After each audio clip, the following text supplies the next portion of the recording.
नमस्कार मित्रांनो, आज पुन्हा एकदा तुमच्या भेटीला आलो आहे खूप दिवसाने।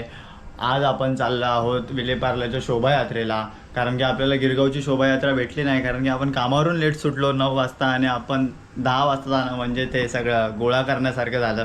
तर आपण विलेपार्ल्याची शोभायात्रा तुम्हाला आज दाखवू। माझ्यापर्यंत जेवढं दाखवता येईल तेवढं मी तुम्हाला दाखवू इच्छितो, कारण की झाला आहे लेट। 5 वाजता चालू होणार होती, बघूया आपण 5:30-6 पर्यंत पोहोचूया। जेवढं आपल्याला कव्हर करता येईल तेवढं आपण करूया। चला भेटूया मग विलेपार्ल्याला। आता विलेपार्ल्याला पोहोचलेलो आहोत। तयारी बघतोय, खूप मजबूत तयारी केली आहे।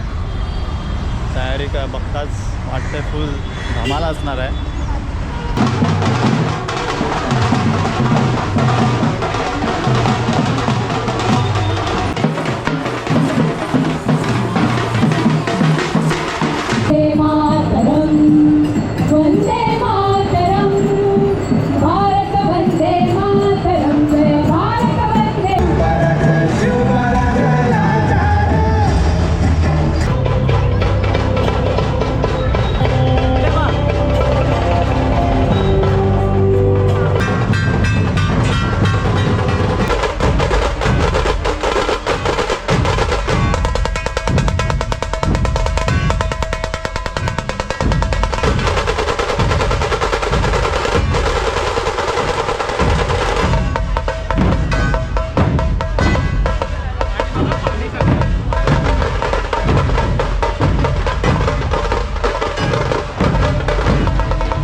गुढीपाडव्याबद्दल मला थोडीशी माहिती द्या।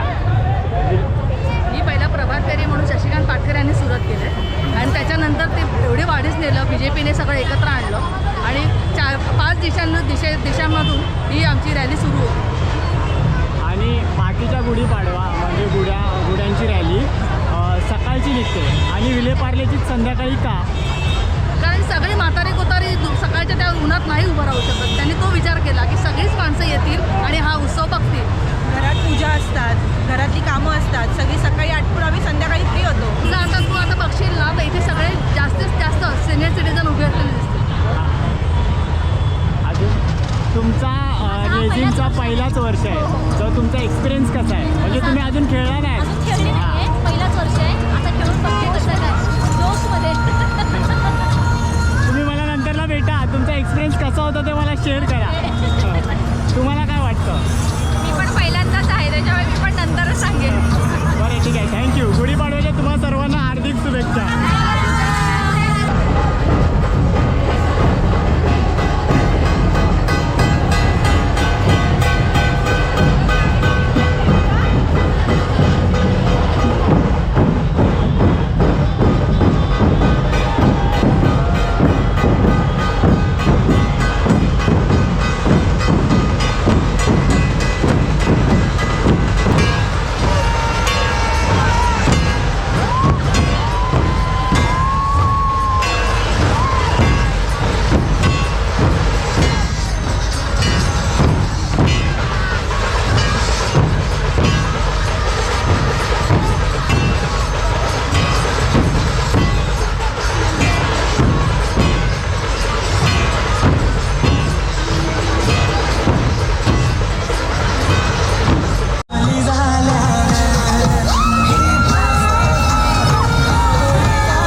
एक मला थोडीशी माहिती द्या.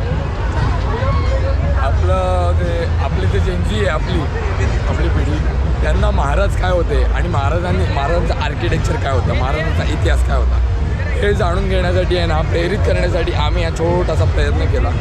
प्लस आमची जी मुलं आहेत त्याच्यातले अर्धे गुजराती भाषिक आहेत, अर्धे मराठी भाषिक आहेत, असे वेगवेगळे भाषिक आहेत. तर त्यांनासुद्धा आपले महाराज कोण आहेत हे कळावे, त्यासाठी आहे ना हा हे आम्ही म्हणजे किल्ला बनवला, छोटासा प्रयत्न. आणि मूळतः शिवनेरी बनवलं आहे आम्ही. म्हणजे शिवाजी महाराजांची जन्मभूमी तुम्ही बनवली. जन्मभूमी ते अशी पावनभूमी आहे ती जी जिकडनं एका अशा म्हणजे बोलतात ना, सूर्याचा जन्म झाला, पुरुषाचा जन्म झाला की त्याच्यामुळे आपले देव आणि सगळे स्थायिक आहेत. म्हणजे पंढरीची वारी याच्यामुळे, प्रत्येक देवाची जी वारी आपण करतो किंवा आपण पाया पडायला जातो ते याच्यामुळे जातो. त्यामुळे सुरुवातीला या माणसाला मी देव नाही म्हणणार, मी माणूसच म्हणेन. कारण जर देवत्व म्हटलं ना तर ते देवत्व देणार, मग ते शक्ती देणार, पॉवर देणार. आणि मग त्यांनी जे खरंच पराक्रम केलेले आहेत त्याला काही अर्थ राहणार, शब्द नाहीत माझ्याकडे बोलायला. मी ॲक्च्युली खूप खुश आहे हे सगळं बघून आहे ना. मी ॲक्च्युली खूप खुश आहे की आहे ना माझ्या मित्रांनी मी मिळून काहीतरी मस्त काहीतरी केलं आणि ते सगळ्यांना आवडतंय. आणि थीम खरोखर चांगली आहे ती. थँक्यू. हे असे प्रतिसाद मिळाले ना म्हणून मी आज खरंच खूप आनंद. असंच पुढे करत राहा, तुला सपोर्ट राहील. Thank you so much. तुला छत्रपती शिवाजी महाराज की धर्मवीर संभाजी महाराज की ओम नमः पार्वती पते.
नमस्कार मित्रांनो, आता आपण हा ब्लॉग इथेच एंड करत आहोत. जर तुम्हाला हा विलेपार्ल्याच्या शोभायात्रेचा ब्लॉग आवडला असेल तर नक्कीच लाईक करा, शेअर करा आणि सबस्क्राईब करा. आणि महत्त्वाची गोष्ट म्हणजे ह्या शोभायात्रेला एवढी मजा आली, म्हणजे काहीच भांडणं नाही, चोरीमारी नाही, काय नाही. सगळेजण एकमेकांना एवढे कोऑपरेटिव्ह करत होते की म्हणजे चांगला झाला. आणि थीम्स वगैरे खूप चांगल्या होत्या. ह्या ब्लॉगमध्ये तुम्ही बघितलंच असतील. आणि ह्याच्यापेक्षा चांगल्या रीतीने मी पुढच्या वर्षी तुम्हाला दाखवण्याचा प्रयत्न करेन. ह्या वर्षी पहिल्यांदा मी त्या ठिकाणी गेलो आणि कुठं काय असतं, कुठून निघते काय ते माहिती नव्हतं. पण पुढच्या वर्षी मी तुम्हाला ह्याच्यापेक्षा चांगल्या प्रकारे दाखवण्याचा प्रयत्न करेन. त्यामुळे आता बाय, टेक केअर. पुढच्या ब्लॉगमध्ये भेटू. चला बाय.